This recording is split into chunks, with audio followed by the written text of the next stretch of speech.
ಸಂಕ್ರಾಂತಿ ಬಳಿಕ ರಾಜ್ಯ ರಾಜಕೀಯದಲ್ಲಿ ರಾಜ್ಯಪಾಲರು ವರ್ಸಸ್ ಸರ್ಕಾರದ ಸಮರ ನಡೀತಾ ಇದೆ. ಸರ್, ಈಗ ಅಧಿವೇಶನಕ್ಕೆ ಮುನ್ನ ರಾಜ್ಯಪಾಲರು ಭಾಷಣ ಮಾಡೋದಕ್ಕೆ ಬರಲ್ಲ ಅಂತ ಹೇಳಿದ್ದಾರೆ. ಏನಿದೆ ಸರ್ ಮಾಹಿತಿ? ಸರ್, ಹಿಂಗಾಗಿದೆ ಅಂತಂದ್ರೆ ಈ ಸದ್ಯ ಕೇರಳ ಮತ್ತು ತಮಿಳುನಾಡಲ್ಲಿ ಸೇಮ್ ಇದೇ ಪರಿಸ್ಥಿತಿ ಉದ್ಭವ ಆಗಿದೆ.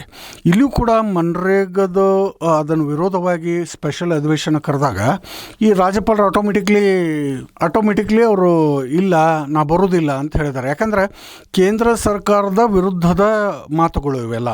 ಅಧಿವೇಶನ ಅದರ ಸಂಬಂಧ ಸ್ಪೆಷಲ್ ಅಧಿವೇಶನ ಅಲ್ಲ.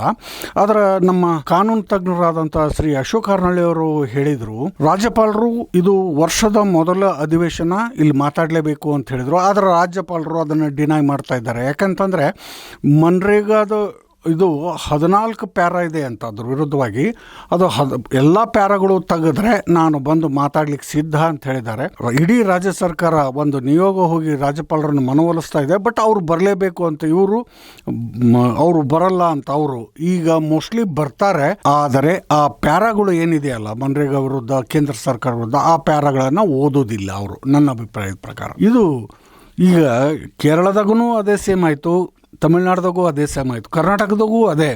ಎಲ್ಲೆಲ್ಲೇ BJP ಏತರ ಪಕ್ಷಗಳು ಇದ್ದಾವೋ ಅಲ್ಲೆಲ್ಲ ಇಂಥ ಸಂಘರ್ಷಗಳು ನಡೀತಾ ಇದ್ದಾವೆ.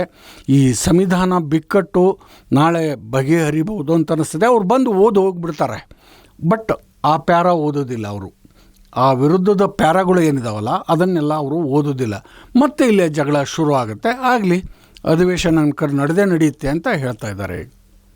ಈಗ ರಾಜ್ಯಪಾಲರು ಓದಕ್ಕೆ ಬರಲ್ಲ ಅಂತ ಹೇಳಲಿಕ್ಕೂ ಇಲ್ಲ, ಮತ್ತು ಕೋರ್ಟ್ ಮೆಟ್ಟಿಲ ಇರೋಂಥ ಅವಕಾಶಗಳು ಇದೆಯಾ ಕಾನೂನಿನಲ್ಲಿ? ಕೋರ್ಟ್ ಮೆಟ್ಟಿಲು ಏರಿದ್ರು ಕೂಡ ಏನು ಆಗೋದಿಲ್ಲ. ರಾಜ್ಯಪಾಲರು ಅದನ್ನು ಆ ಪ್ಯಾರ ಓದೋದಿಲ್ಲ. ನಾನು ಅಂತ ಓದೋದೇ ಇಲ್ಲ ಆ ಪ್ಯಾರ. ಬೇಕಾದ್ರೆ ನಾಳೆ ನೋಡಿ ನೀವು ಅದ್ರ ವಿರುದ್ಧ ಏನಿದೆಯಲ್ಲ ಆ ಪ್ಯಾರ ಓದೋದೇ ಇಲ್ಲ ಅವರು. ಕೇವಲ ಏನಿದೆ, ಯಾವತ್ತೂ ಅಧಿವೇಶನದಲ್ಲಿ ಸರ್ಕಾರದ ಸಾಧನೆಗಳನ್ನು ಹೇಳಿಸ್ತಾರೆ ರಾಜ್ಯಪಾಲರ ಕಡೆ, ಯಾವುದೇ ಸರ್ಕಾರ ಇರಲಿ. ಆದರೆ ರಾಜ್ಯಪಾಲರು ಅದನ್ನು ಡಿನೈ ಮಾಡೋ ಹಕ್ಕು ಅದನ್ನು ತಗೊಳ್ತಾರೆ. ಅವರು ಆ ಪ್ಯಾರ ಬಿಟ್ಟು ಓದ್ತಾರೆ, ಮತ್ತೆ ಕಾನ್ಫ್ಲಿಕ್ಟ್ ಶುರು ಆಗುತ್ತೆ.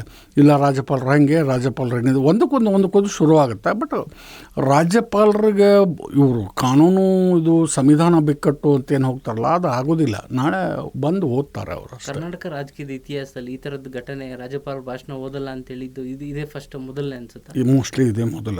ನನಗಷ್ಟೊಂದು ಮಾಹಿತಿ ಇಲ್ಲ. ಮೋಸ್ಟ್ಲಿ ಇದೇ ಮೊದಲ ಹಿಂಗೆ ಓದೋದು ಆಗೋದಿಲ್ಲ ಅಂತ ಹೇಳಿದ್ದು.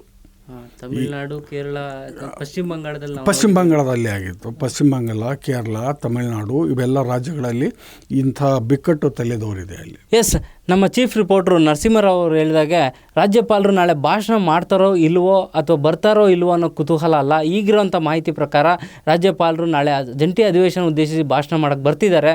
ಸರ್ಕಾರ ಕೂಡ ಏನು 14 ಪ್ಯಾರಾಗಳೇನಿತ್ತು ಅದರಲ್ಲಿ 7 ಪ್ಯಾರಾಗಳನ್ನ ತೆಗೆದು ರಾಜ್ಯಪಾಲರಿಗೆ ಹೊಸ ಭಾಷಣದ ಪ್ರತಿಯನ್ನು ಕೊಡೋದಕ್ಕೆ ಒಪ್ಪಿಗೆ ಸಲ್ಲಿಸಿದೆ. ಹೀಗಾಗಿ ರಾಜ್ಯಪಾಲರು ಕೂಡ ನಾಳೆ ಜಂಟಿ ಅಧಿವೇಶನವನ್ನು ಉದ್ದೇಶಿಸಿ ಭಾಷಣ ಮಾಡ್ತಾರೆ.